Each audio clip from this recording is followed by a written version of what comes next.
Good afternoon, James Moore Farmall. A little something different this time. Show y'all how I set my 140 up, the subsoil. I'm gonna explain this the best, clearest way I can, where to make the most sense. All right, try not to skip over nothing and leave nothing out. All right, that's my wheat. That's my cover crop. I'm gonna do a separate video on why a cover crop is important. This is where I had my sweet corn at, and I had some butter beans and stuff mixed in with them to climb up them. That's what you see it in the middle. I'm gonna make this. Somebody asked me, well, why are you destroying your wheat? This wheat is done. This wheat is not gonna do anything else. I planted this wheat real early.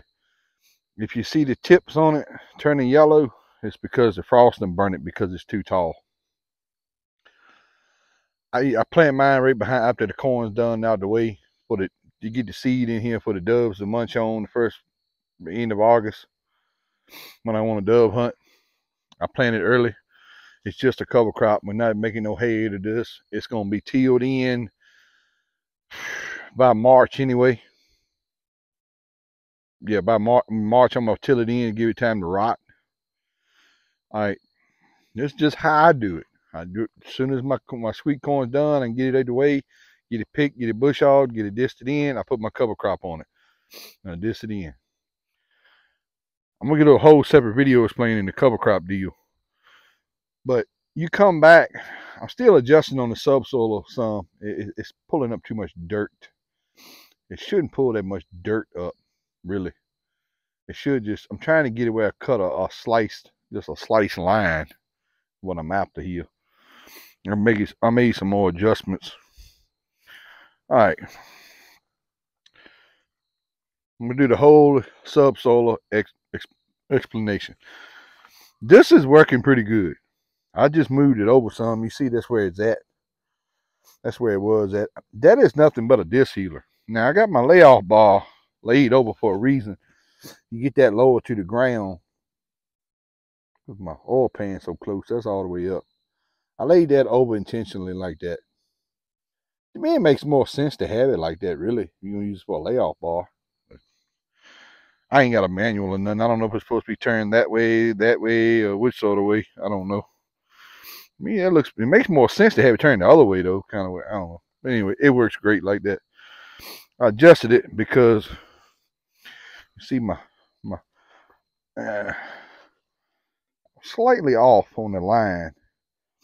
Down here where it cut, where the line and the subsoiler met together at, that's how hard this ground is. It cut a smooth line, like right here. See, this is what I'm after. This is the results I'm after. Just a smooth cut line. Where them two met together at, it did great. Like right here. It just cut a smooth line. That's what I'm after. I want that blade to cut through that top layer of compost. What does this to do? This cover crop has served its purpose. This is my compost for next year. It's gonna serve its purpose. It's not gonna get no taller. It's not gonna get no bigger. It's going to defrost and burn it. That's why it looks yellow, because it got too big for the frost. If you're gonna plant wheat to combine in Southern Virginia, you want to plant that right now, not in August. But for me, it works great. It gives me time to get a cover crop on it, and it gives me time to subsoil it all at the same time. And it works for my doves too, so it works out perfect for me. And it gives the deer something to nibble on also. Now, if I was to leave this to April or May, you won't be able to tell it. That weed will come back up in there. I did this last year in a different area, and you won't be able to tell it. All right. The purpose of the subsoiler is for all the rain and the snow and the ice we get this winter. It all seep in the ground through these trenches. And you got a hard pan. This is not important this time of year if you're gonna plant anything this time of year, because usually this time of year you get plenty of water anyways. So it's not that important this time of year. But in the summer, the spring, the summertime, especially when you run out of water, it's important. You need them roots in the summertime to go straight down in the ground, so it can get to moisture in the ground. You know how your disc some looks dry, and then you roll it over, and it looks like it's got a bunch of moisture in it. The moisture's down in the ground. The deeper them roots can grow, the better your crop's gonna be. You know, this spot here, I got 3-4 spots right here. I cherry pick my spots. I'll do a video on that. I cherry pick all my spots, but I mean, I get a flat spot, and I skipped this because it had a little incline on it. I want to wash away. And I come back up into the flat area, and I went back above the next hill, did a flat area, then another flat area. I cherry picked my spots. And this is the same thing as putting straw on it. I run a chisel plow on this come next March, and this is dead and it dies, it's gonna look just like straw when it dries out. This is your straw. This is your compost. This is not gonna get any bigger. This is all I'm gonna get right here. It's too big now. If I'm gonna combine this for grain, it's too big. It won't make nothing because the frost it got too mature and the frost done burn it. If you're gonna plant it for grain, when you first frost, it shouldn't just be barely up at the ground, just an inch or so. I got another spot over here. I'll show you that I planted later. They had my sunflowers on. I planted later. That'd be the ideal for grain. This just cover crop. This is my compost I put down. All right, one purpose, like I said, is for all your rain and your snow and your ice will hit this, hopefully, hit this, and it'll run in the ground and it'll stay there and it won't run off. Now, and the other purpose of it is to break that hard pan. I mean, the disc shears off like this, the first 3 or 4 inches. So under that, it's a hard pan. If you're using a rotary tiller, you absolutely got a hard pan. A rotary tiller is bad with that because it only goes in the ground 3 or 4 inches, and then your roots. It's most important in the summertime that your roots grow straight down when you run out of water. When they grow out, they run out of water. All right. The only other problem with running this single shank subsoiler like this, it's hard to get adequate spacing in between the passes without driving a tire on it and packing it down. Now, I need to be closer. What I thought about doing, but I don't want to, and I don't want to tear it completely out of pieces neither. So I'm gonna just run it down the side right here. Then I might run this again. I might split it and run this again in between here in the spring. I don't want to tear up my wheat, but so bad. But right from here to here now, these 2 passes, it's about 36 inches. That's about 36-inch spacing from shank to shank. Now, if you look at subsoilers, you would get the shank spacing all over the place. It's all about soil. It's all about different types of soil and personal preference, and you name it. It's all kinds of preferences and opinions on that. Like a turning plow and a disc, it's all kinds of opinions and preferences. People different opinions on that. But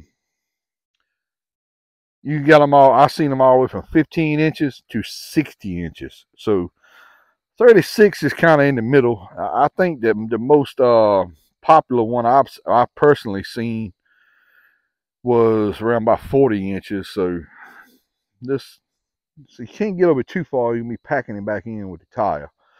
That's the only thing about this single shank deal. And the 140 is 40 inches wide anyways. So you could be able to get it down to 20 though. That's 40 inches. That's from plant to plant. That's row spacing. That's not tire spacing. Yeah, that's road space, and the whole tractor's like 58. So yeah, that'd be about right then. All right, next thing is in case someone was wondering, how deep am I going in the ground? All right, you see the dirt on the top of the shank right there stuck to it. And that tip of that point right there. About between close to 16 inches. I'm going in the ground. I mean, that's real close. 16 inches. What I'm going in the ground. Real close to that. That's from that point, straight up. Straight up, about 16 inches from that point. Plow line. Your plow depth on a mobile board. Mobile board. I think I'm saying that right. Ranges anywhere from 5 to 8, 9 inches. That's just what I read. I don't have no really a lot of experience with a plow. I believe in vertical tillage because of that sheared plow line. Vertical tillage, I'm going to touch on that real quick too, on vertical tillage. Vertical tillage is not as important this time of year in your fall. If you're going to plant fall crops, it's not as important. And why I mean by that is you get plenty of moisture usually this time of year. You got tropical depressions and it's cool and the sun's not drying the soil as fast. Vertical tillage is not that important in the fall. I mean, don't worry about if you need to roll over your corn stalks or whatever to put your cover crop down or put your lettuce, you plant your lettuce in your fall garden. It's not important in the fall. It's not. You can do whatever you want in the fall. It's not really hurt nothing. If you want to save on some time, vertical tillage, you can plant on beds. You plant on beds, they give you loose soil, but that's going to dry out quick too. That'll keep the hard pan problem out of the way. As you get on the raised bed, you have 12 inches or so of loose soil there that your seed can grow in. You ain't got the hard pan to worry with, but you're still gonna run out. You're still gonna run out of water. Anyway, all right. It's not that important for what you're gonna plant in the fall because, like I said, you're gonna have plenty of moisture. You're gonna have plenty of rain, plenty of everything. It's more important for the upcoming spring crop you're gonna plant, where you're gonna run out of water and you're gonna run out of moisture. You're gonna run out of moisture, say in July and August. Even if you irrigate, sometimes you still can't put enough water on it. You see a bunch of palm ponds go completely dry and it still ain't got enough irrigating. All right, got that addressed. I was hoping my wife was going to be here to film me standing in the photo, can get the outside of the tractor photo where you can see both of what's doing on the front and the back. I'm doing this with my iPhone, so I either got to film the front or the back, like you can see with that blade, the disc blade doing. You see how deep that disc blade is going in the ground. That's just a healer now. That's what, 3-4 inches. And you want to cut through that top crust to give this a breaking point. I ain't quite got it right where I want it yet. I ain't quite got it right. But that's the main advantage. I know people are gonna look at this and say, well, why are you turning your wheat crop all to pieces? It's a cover crop. It's not getting no bigger. I'm gonna say it again. It's not gonna get no bigger. This is what you got. It's not gonna get any bigger. It's not gonna grow any more. You probably won't. It's probably not even gonna make nothing if you want to cut it for hay or something, because the frost now already burned it. We had 2 frosts this week and it's done already burned it. That's why it's turning yellow.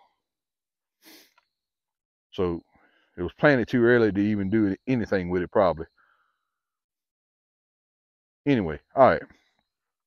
I'm gonna mount my phone on this mount. I was hoping my wife was gonna be back, but they would teach a work day. She drives the bus. They was teach a work day, so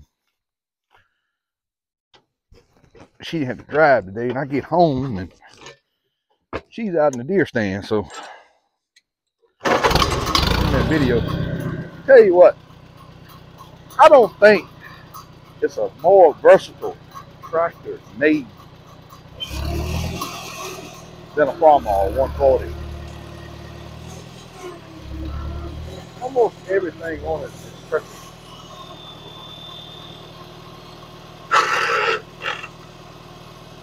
ain't fine to grind them.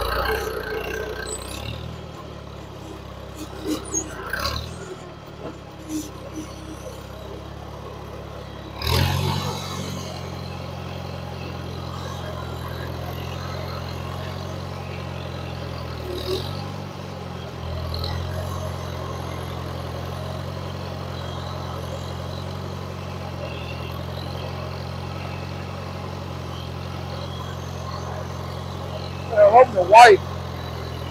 hope the wife gonna be here. Do the filming on the other side, you can see a little better what's going on.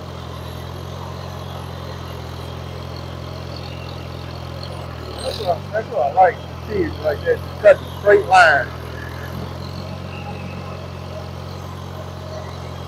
I don't want to pull that hard pan up, that red stuff.